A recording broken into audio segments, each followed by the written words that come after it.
Bom, hoje, Vini, hoje é boa noite, né, cara? Porque já estamos gravando hoje bem mais tarde, estamos aproveitando aqui uma reunião dos diretores do escritório do Rio de Janeiro. Aqui do meu lado aqui o Júlio César Dantas, que é o Head Internacional para a área de óleo e gás, Flávio Fernandes, que também é outro Head. Os dois são meus sócios, na verdade, cuidam principalmente do setor de óleo e gás. Ambos são executivos assim, com mais de 15 anos de experiência no segmento. São consultores de top management e recrutadores altamente habilidosos e conhecem a fundo o setor de óleo e gás. Então, seguindo na nossa linha, Vini, vamos responder as perguntas dos seguidores voltadas para o segmento de óleo e gás. Beleza, vamos lá. A primeira pergunta desse grupo que chegou é: quais experiências e formações são as mais valorizadas para quem quer entrar no setor de óleo e gás? Vamos lá, essa pergunta eu vou jogar aqui a primeira já no colo do Júlio César Dantas. Melhor. Bem, a gente já conhece o mercado de óleo e gás, a gente percebe que nas áreas que são mais valorizadas, engenharia, principalmente a área muito técnica, com formação mecânica, civil, processos, geologia, tem sido um desafio encontrar pessoas experientes no mercado, com track record, principalmente para as operadoras. A gente percebe aí de cara um leque muito grande de uma quantidade pequena de profissionais muito experientes e muito valorizados, e uma quantidade grande de profissionais querendo entrar no mercado, mas com menos oportunidades disponíveis. E a gente não pode esquecer também das carreiras naturais, né? Estamos falando dos biólogos, estamos falando também dos profissionais que vão trabalhar com as análises ambientais, oceanógrafos que vão analisar as marés das operações offshore.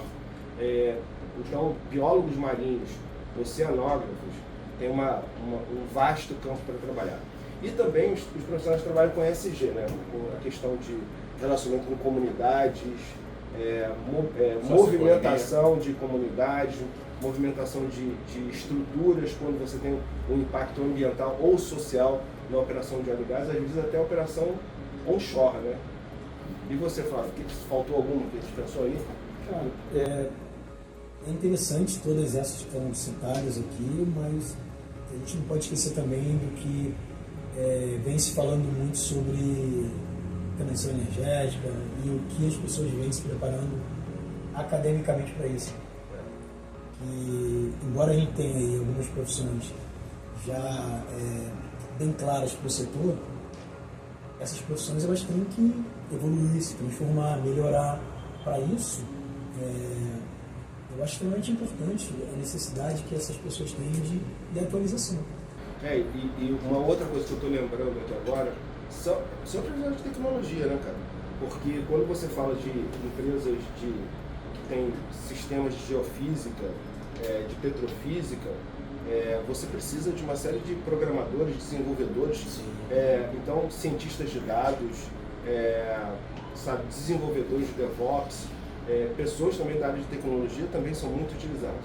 E olhando para a parte técnica, a gente não pode esquecer os pilotos dos robôs submarinos, os pilotos de ROV, os técnicos offshore, que na verdade carreira de petróleo, não necessariamente você tem profissionais altamente remunerados que têm perfil técnico, né? Quando a gente fala de um subsea engineer, na verdade ele é um técnico mecânico, um técnico de controle e automação que fez uma série de cursos para se desenvolver, né? Quando você fala de remuneração, obviamente isso torna o segmento de óleo e gás muito mais atrativo do que os outros segmentos de mercado, né?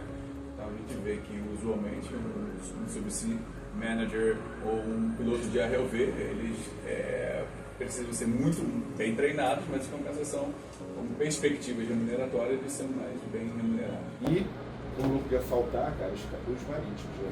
Que talvez uma grande parcela dos profissionais que se formam nas escolas de formação de profissionais civis do setor marítimo, eles acabam migrando para as empresas de FPSO, as empresas de apoio marítimo e também com excelentes remunerações, né? Esse é um ponto importante, porque historicamente a gente sempre ouviu mais falar de óleo e gás se referindo ao offshore, né? E de 3 anos para cá, com a abertura de mercado, aí nós temos a criação das independências, das operadoras independentes. Então, criou-se todo o mercado onshore com oportunidades fora desse segmento que tem que ser também devidamente considerado. E a gente não pode esquecer que inglês. Por que as mulas continuam cismando em não querer saber falar inglês? E isso acaba sendo o nosso principal calcanhar de Aquiles em muitos processos. Há 15 anos, 20 anos que a gente bate na tecla. The book is on the table. The book is on the table. Acaba que a grande verdade é que o Brasil ele não é um país academicamente preparado para falar outro idioma senão português. Então a gente vem desde as bases. Obviamente que com o passar dos tempos, as grandes capitais, com pessoas mais evoluídas, pais mais interessados no sucesso dos seus filhos, acaba se tornando normal mais pessoas falando inglês. Então é muito comum jovens falando inglês. Entretanto, os jovens não possuem a experiência necessária para assumir uma devida cadeira técnica ou específica em uma certa área. Então acaba que os mais velhos talvez tenham esse gap. Sim. Na época deles, eles pensarem mais em ter a carreira técnica bem estruturada e bem estabelecida e utilizando o inglês técnico, era aquele inglês de plataforma, onde você apenas Turn left, turn o nome right, dos equipamentos, esquerda, direita e por aí vai. E assim se tornavam profissionais valiosos e interessantes para o mercado. É o que tem. Não, tu lembra uma entrevista que eu... E como é que está o seu nível de inglês? Escuto. Não faz sentido hoje, no mundo cada vez mais globalizado, a gente não ter o inglês como uma competência, como um idioma dominado. Mas é complexo, cara. Para trazer uma realidade brasileira, a gente traz aí um nível de... Cara, para o mesmo nível que a gente tem de criar cadeiras novas para pessoas novas. Não sei usar agora a palavra mais adequada, tipo, é difícil a gente entregar oportunidade de formação para certas pessoas. Talvez, se essas pessoas pensassem assim, pô, cara, se pelo menos depender apenas de mim para que eu aprenda inglês e as oportunidades assim apareçam, eu vou aprender inglês. Mas é isso que o jovem vem fazendo. Então, assim, é muito fácil hoje um jovem aprender a falar inglês sozinho, assistindo séries, vídeos, lendo, jogando games. Apps, né, cara? Os apps agora de inteligência artificial são fantásticos. A gente estava pegado no inglês, né? Pelo menos a gente mudou de tema. Isso não é uma pergunta que foi enviada pra gente, mas cara, não tem como a gente não evitar. Qual você acha, se por acaso acontecer a margem equatorial, o que vai acontecer com o mercado de realidade? Então, a gente tem que ultrapassar uma discussão ambiental que é forte. Uma vez ultrapassada a questão ambiental, é óbvio que a gente vai estar sentado diante de uma mina de ouro preto. E as oportunidades, se bem tratadas e bem conduzidas, podem catapultar todo o país, o PIB do país, para um outro nível. E vai ter gente para isso? Não tem jeito para isso. Porque eu acho que a gente vai estar de frente para um momento, mesmo com toda a automação, tecnologia, cara, o mercado ele quase que dobra de tamanho. Não tem gente. Qual é a sua visão, Flávio? Bom, claramente a gente está falando aqui sobre potencial econômico. O país ele cria-se assim mais uma nova oportunidade econômica para o Brasil. Já tivemos várias, aproveitamos algumas e desperdiçamos outras. Mas obviamente o potencial econômico é algo que é evidente sobre isso. Outro ponto, desafios ambientais também. São desafios postos aí para diversas empresas em que claramente o Brasil ele pode começar a de fato ser um exponencial para o mundo quando o tema é ambiental. Eu acho que o Brasil pode estar na vanguarda em relação a como tratar uma área tão sensível, né? A gente está falando de uma área de mangue, né, cara? Sim. Muito próxima, justamente ali no final das Guianas, né? Exato. Que você tem ali um delta do rio, você tem uma área ambiental, você tem ali uma vida muito sensível a qualquer contaminação, ataque. Então eu acho que o Brasil vai estar muito na vanguarda, vai ser vanguarda no desenvolvimento desse projeto. A gente consegue fazer uma projeção, se a gente comparar com os países vizinhos de Guiana, ou Suriname, e comparar com a extensão territorial que nós temos. projetar o que eles já encontraram e as perspectivas que nós temos. Sim. Isso sim tem potencial de mudar o game. É um ponto interessante. Não, e trazer desenvolvimento para o norte do país, para o extremo norte. Cara, estamos falando de base logística, indústria instalada, porque a distância das nossas operações logísticas e fábricas meio que inviabiliza o transporte, né, cara? Então, ou então construção de ferrovias. Eu acho que tem uma série de ativação de portos, rotas logísticas. Literalmente você tem uma ativação e uma geração de royalty também para a região norte que é estúpida. Literalmente a gente pode trazer um desenvolvimento econômico absurdo para a região norte, para uma área que precisa de recurso para ser desenvolvida, né? Deixa eu colocar uma pimenta aqui nesse papo aqui, é até interessante falar, e até sobre a pressão internacional que o Brasil sofre em questões ambientais. Eu acho que a margem equatorial, eu continuo dizendo que seria uma vantagem clara para a gente poder responder isso internacionalmente falando, até tudo que fala sobre governança também. Essa pressão internacional que é posta sobre o Brasil em questões ambientais é algo que os nossos líderes eles vêm colocando isso em pauta de governo, em diversas outras pautas também. E, obviamente, pensando em empresas que possam explorar isso de maneira positiva, qual pode ser o impacto que isso venha a trazer para a gente de maneira clara, boa e positiva? Acho que é algo interessante a pensar, cara, porque a gente não pensou sobre essa pressão internacional que o Brasil sofre em questões, cara, gerais, de governança. Sim, eu acho que você tem justamente uma resposta do Brasil para muita torcida contra, né? Sim. Demonstrar que o Brasil realmente pode fazer muito bem, e o Brasil tem total tecnologia para isso. Entendeu? E é uma coisa que quem vive nesse mercado entende que a gente está muito bem preparado para se desenvolver nessa área. Tem uma pergunta aqui que eu acho bacana e eu acho que você pode responder, e o Flávio aqui complementar com alguns exemplos. A carreira de óleo e gás é internacional? É uma carreira internacional. Você pode citar alguns exemplos? Sim. Internacional, tanto para absorver especialistas que trazem tecnologia, como também para exportar gente que é formada aqui no Brasil. O brasileiro, aí falando sobre skills, principalmente em relação à competência, ele é reconhecido internacionalmente pela versatilidade, pela capacidade de produzir e encontrar soluções de forma criativa. Ele não fica limitado a uma caixinha. E um profissional técnico, qualificado, devidamente formado, é muito valioso para o mercado internacional. E ele é muito bem quisto. Hoje as principais operadoras no mundo, eles têm buscado pessoas com essas skills, tanto nos Estados Unidos quanto na Arábia Saudita, no Oriente Médio. Os principais polos de produção de óleo e gás têm buscado profissionais com essas habilidades. Então, assim, para quem tem esses skills e busca se desenvolver nessa direção, tem muita oportunidade. E você, Flávio?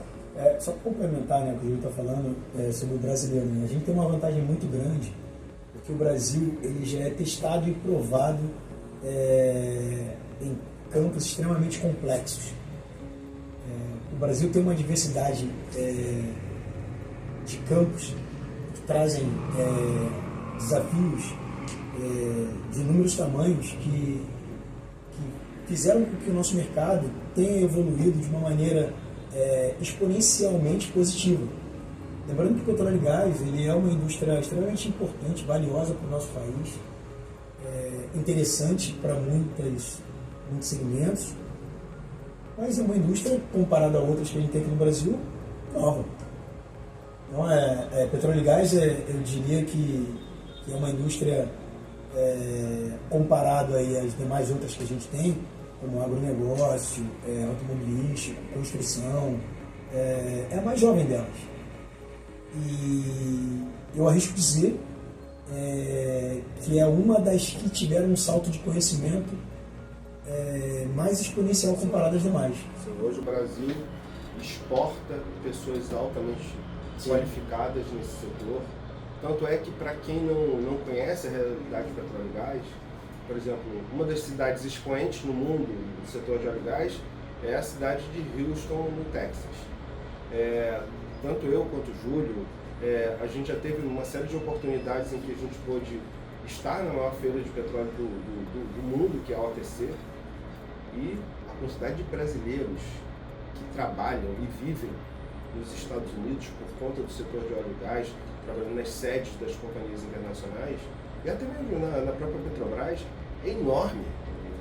A gente conhece uma série de executivos que a gente acompanha as carreiras, que os caras hoje, como o próprio Júlio falou, estão no Oriente Médio, na África, na Europa, nos Estados Unidos, justamente por conta também do ponto que ele mencionou, da versatilidade, da facilidade de adaptação. O brasileiro, ele faz parte de um país que é pacífico, então você não tem muitas barreiras, você não tem barreiras de recepção das pessoas, dos brasileiros em diversos países. E uma vez que a pessoa tem capacidade técnica, domínio de idiomas, ela literalmente está livre para se desenvolver onde ela quiser, basicamente. Concordo. Tem algo que eu venho notado em alguns dos nossos processos, isso é extremamente interessante citar. Talvez a palavra adequada seria um handover internacional.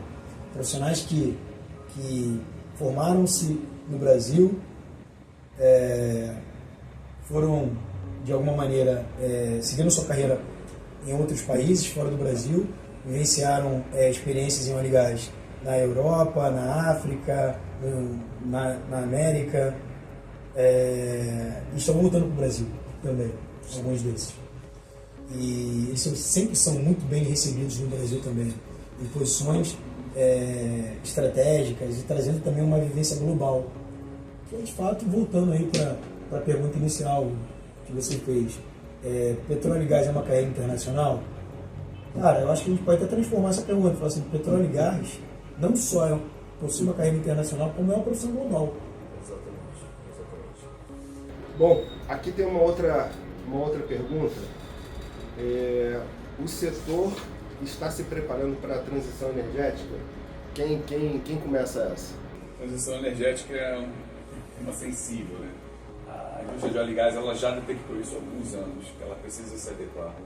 Nós percebemos alguns majors, as principais operadoras começam a entender que o DNA delas... Elas viram energy companies, né? Exatamente, deve transicionar de óleo e gás para energia. Isso é natural, porque obviamente o óleo e gás, o gás, tanto o óleo, eles são uma forma de se obter energia também, mas quando a gente fala em energia, o mercado ele tende a entender que a energia é apenas sustentável, mas não, o óleo e gás ele também pode ser considerado como energia. Então, quando a gente fala em transição energética, as principais operadoras começam a se tornar energy company ao invés de óleo e gás ou oil companies.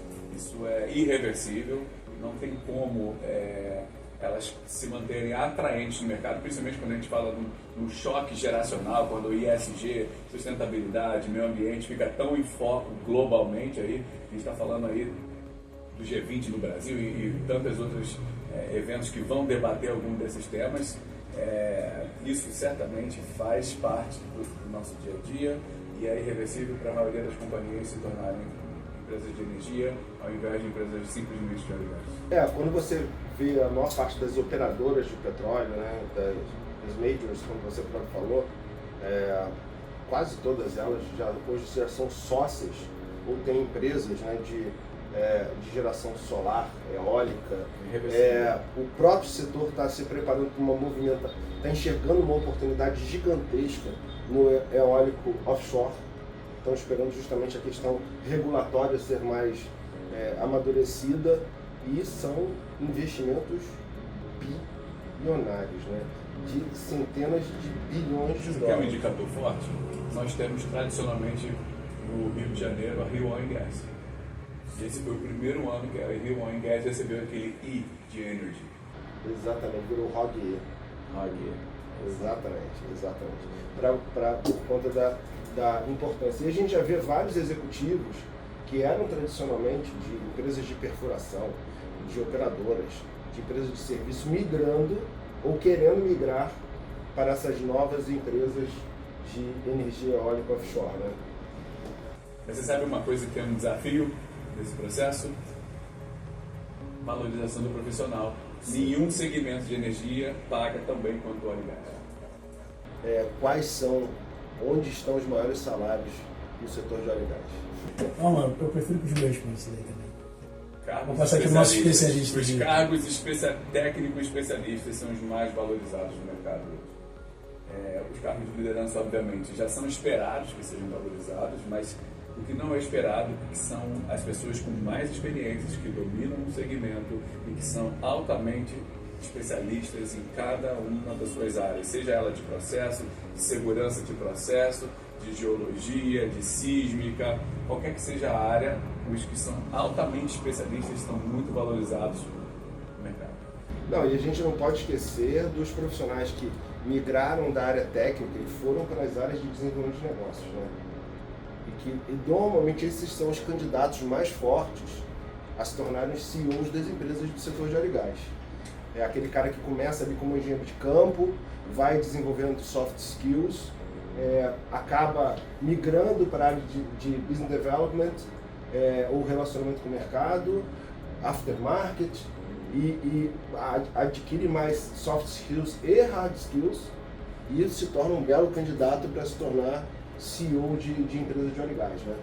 Esses já são esperados mesmo que alcance esse patamar, mas usualmente, historicamente, os cargos técnicos de alta performance nunca foram tão valorizados quanto agora. Me cita a vaga mais complexa que você já fez no setor de óleo e gás, Flávio. Eu vou te dar um exemplo. Se você falar sobre geologia e geofísica, não é complexo porque é uma realidade do mercado. Geologia e geofísica sempre tem. Se a gente falar sobre as posições técnicas, por exemplo, o Júlio comentou sobre as posições mais bem remuneradas em petróleo e gás, são os profissionais extremamente técnicos. São bem remunerados, mas não, na minha opinião não são os mais bem remunerados que tem. A indústria depende deles, então paga bem a eles. Mas ainda quem é mais valorizado e quem recebe mais do que eles são os desenvolvedores de negócio. Então, assim, um profissional que tenha conhecimento de mercado a ponto de construir novos negócios, ele pode utilizar de um corpo técnico extremamente inteligente, técnico, para poder ser bem mais valorizado no mercado do que propriamente profissional técnico. É difícil falar de posições de petróleo e gás complexa, porque a complexidade ela não está no cargo especificamente. E sim, a complexidade ela vem da necessidade da atuação daquele profissional em fase ao que a empresa contratante tem para aquele momento. Então pode ser assim, imagina que a gente precisa contratar um geofísico com conhecimento em, Campos Maduros, ou em descoberta, ou em... Perdi a palavra. Em pré-sal. Em pré-sal também. Pré-sal, em pós-sal. Pré-sal principalmente, mas eu perdi o nome da posição de geologia que a gente fez lá para a Argentina. Já sei. Eu esqueci agora o nome. De não convencionais. Isso, não convencionais. Imagina, você precisa de um cara de geologia e geofísica para não convencionais, se ele vai ser complexo para contratar para uma empresa de serviço? Não vai. Vai ser fácil, fazer assim. Agora, tu busca um profissional como esse para apresentar para uma empresa que está fazendo exploração, que vai bidar alguns petróleos, vai bidar alguns campos, cara, aí vira complexo. É difícil saber a complexidade. Na verdade a complexidade está no soft skill necessário para as posições de lideranças quando você tem profissionais altamente técnicos, né? Sim. Essa junção que é o grande problema. Cara, é aí que trava a carreira dos profissionais técnicos no setor de óleo e gás. Você concorda? Sim. O técnico se tornar líder. Isso é extremamente difícil também. São poucos que fazem a migração. São poucos que conseguem mudar a competência, se tornar relacionais ou influência ou formadores de opinião. A maioria ela permanece ali como técnico, mas os que conseguem, esses sim, têm maior possibilidade de chegar a uma posição de presidência ou CEO de uma companhia. Basta você analisar o seguinte: o perfil comportamental do jovem que vai fazer geologia. Como que é o perfil comportamental reinante desse jovem? É um cara introspectivo,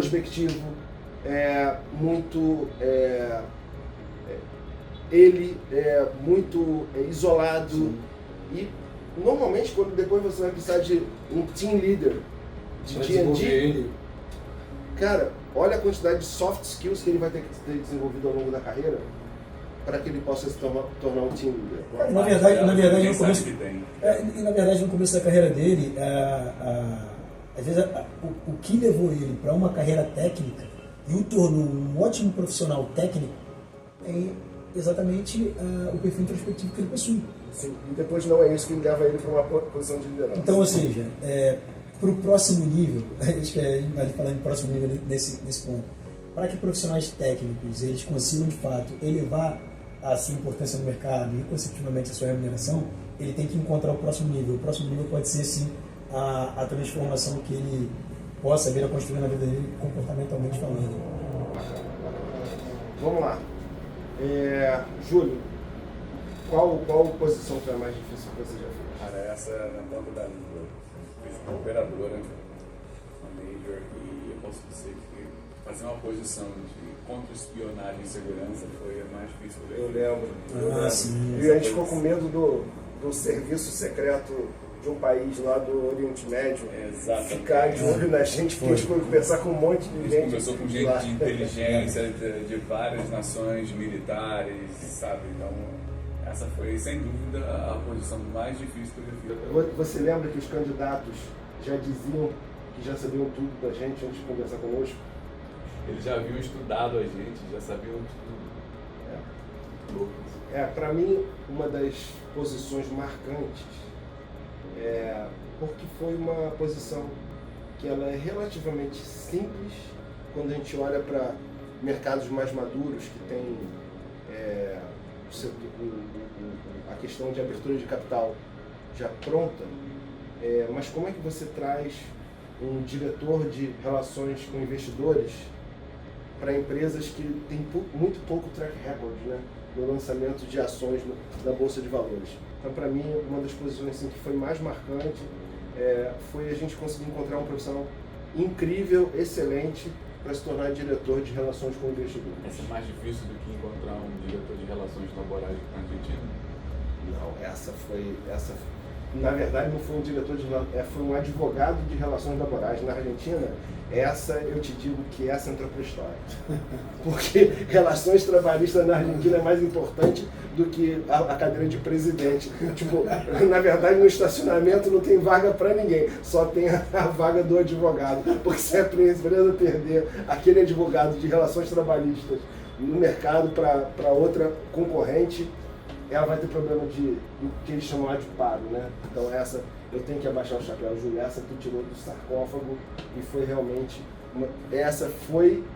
eu acho que está entre as top 3 de 15 anos de mercado de óleo e gás, cara.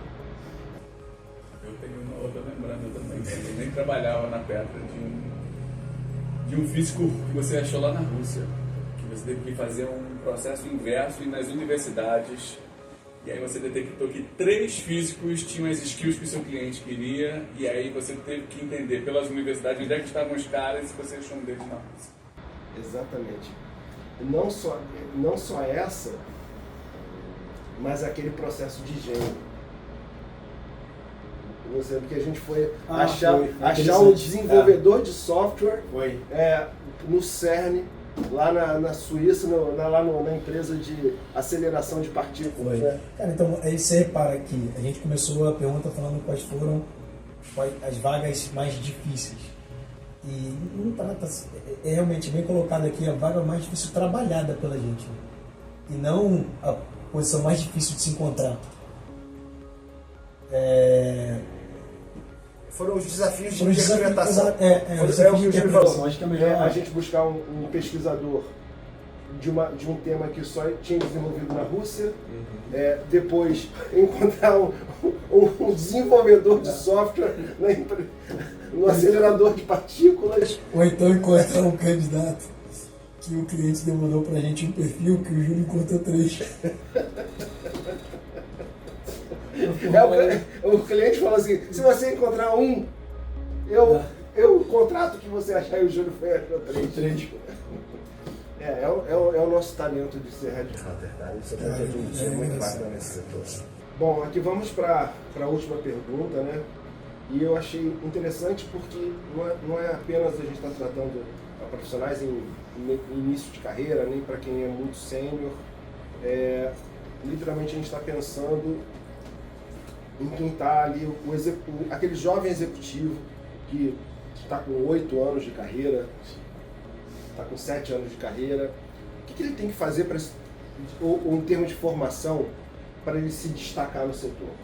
Que tipo de formação adicional, que tipo de experiência ele tem que cavar para justamente ele se tornar um executivo líder no segmento?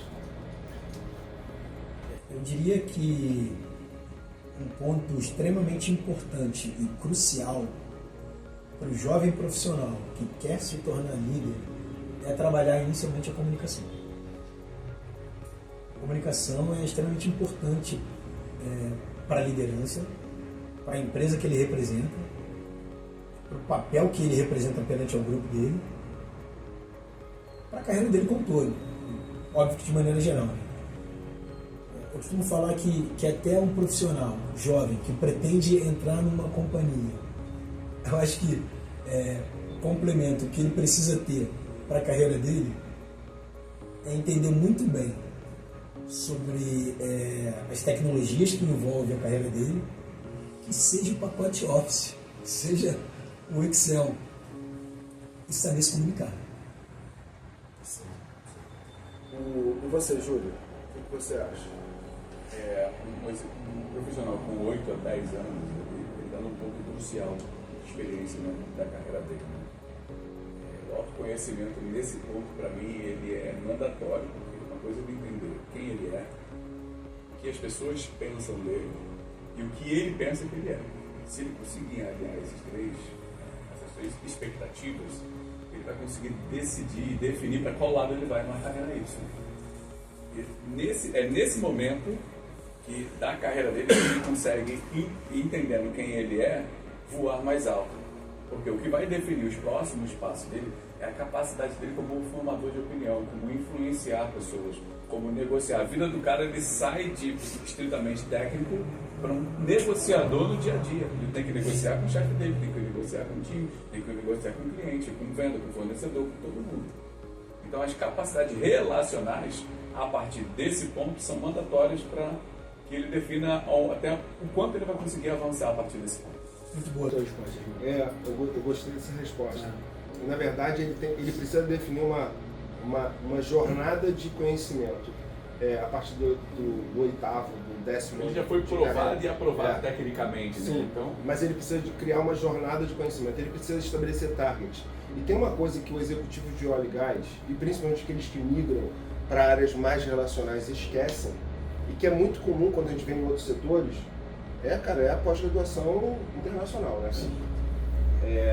A gente cansa de ver executivos dentro do setor, são bem remunerados, estão na faixa dos 45, 48 anos, e que ainda estão batendo ali numa posição gerencial, não chegaram numa diretoria. Na minha visão, é porque a questão do soft skill ou exposição internacional em termos de management, de business case, foi muito pobre na carreira deles. E eu vejo que hoje, quando a gente conhece, por exemplo, executivos que são jovens, que estão no setor onshore, até no setor offshore, mas talvez os onshore estão tendo mais oportunidades de desenvolver new ventures, né? Você vê que são jovens com carreira internacional, com formação internacional, ou seja, e que estão habituados a trocar muito com executivos internacionais para estar sentados justamente naquela cadeira. Então eu acho que esse profissional ele tem que cavar lugares, oportunidades, claro, sem ser Zequinha, né? Aquele Zequinha que a gente está cansado de conhecer, que é o cara que passa um ano em cada empresa. Sem ser Zequinha, ou seja, um cara que entrega, mesmo que ele vá trocando de companhias a cada 3, 4 anos, mas procure realmente desafios que ele possa colocar no currículo dele, não apenas, cuidei da sub-área do sistema da plataforma XPTO, entendeu? E sim, não, eu sou o gerente de ativo da plataforma daquele campo de petróleo, sabe? Ou então, ser desafiado a ir desenvolver negócios em áreas mais remotas, em mercados mais complexos, em mercados ruins. Eu acho que isso traz muita robustez, como a gente chama, casca grossa, né, pele grossa para a carreira dele. As respostas foram boas. Tem mais alguma coisa que você complementaria com isso? Não. Foi até interessante ter ouvido o Júlio e a sequência dada para o que você falou. Se eu colocasse aqui uma escala entre as respostas dadas e até o que chegou, eu diria que a minha resposta foi para um profissional entrante, novo no mercado, o do Júlio de um profissional intermediário e a sua resposta para um profissional que está buscando uma liderança de topo. Sim, eu acho que seria isso mesmo. Bom, recado final. O que você gostaria de falar para os nossos seguidores do setor de óleo e gás, Flávio? Flávio e Júlio. Cara, um café é sempre valorizado. As melhores oportunidades da sua vida, elas vão nascer do seu networking. Não importa se você tem tempo ou não tem tempo, arruma um espaço na sua agenda para conversar e gerar relações valiosas de verdade com as pessoas que você puder. Não estou falando só de trabalho, não. Quando você tiver seus 30 anos de carreira, você vai entender que as relações que você gerou até ali, elas foram as responsáveis por gerar as melhores oportunidades da sua vida. Então, networking é a vida. E outra coisa, os nossos pesquisadores da Petra Group, porque aqui os sócios sempre têm uma equipe de pesquisadores abaixo. Eles sofrem muito com outro tipo de profissional que eu chamo de Zé Mané. É aquele profissional que você manda uma mensagem e ele fala: estou muito feliz aqui, não quero escutar nada. O que você tem a recomendar para uma criatura dessa, Flávio? Se ele está feliz com isso, se mantenha no seu mundinho pequeno. Exatamente. Cara, literalmente, como o Júlio falou, nesse momento, quantas oportunidades na vida a pessoa tem de ampliar a rede dela para fora do mundinho dela, né, cara? De conhecer headhunters, de conhecer pessoas que movimentam o mercado. Mesmo que ela não esteja interessada, escuta o que o mercado tem para falar. Quando ela literalmente se isola, ela não tem a oportunidade, inclusive, de se mensurar de como que ela está em relação ao mercado.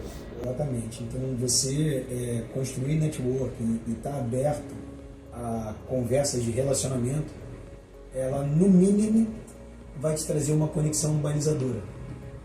No mínimo, você vai conseguir interpretar se de fato você é interessante ou não para o mercado.